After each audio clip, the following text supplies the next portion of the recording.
In this video, you'll learn how to contact eBay by phone for assistance with your account.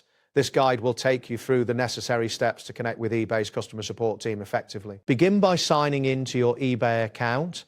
This is essential as it allows you to access the help and support section tailored to your specific account. Navigate to the eBay homepage and locate the sign in option at the top right corner. Enter your login credentials to access your account. Once logged in, head over to the Help Center, where you can search for the issue you are experiencing. Being signed in helps the system identify your account and provide relevant assistance. After navigating to the Help Center, look for the option that allows you to request a phone call. This may be labeled as Contact Us or Call Request. Click on this option to proceed. Depending on the issue you've selected, eBay may present you with a phone number to call directly or offer to connect you via a scheduled call. It is important to provide any required information accurately, as this will help eBay's system to prepare for your inquiry.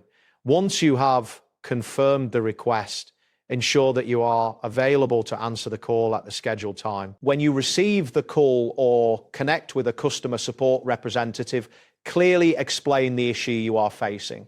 Provide any necessary account details that may assist the representative in understanding your situation. The representative will review your account information and guide you through potential solutions. It is crucial to follow their instructions closely to resolve your issue effectively. During your conversation with customer support, be attentive and take notes of any important information shared, including any reference numbers provided. These reference numbers are valuable for tracking your support request in case you need to follow up later.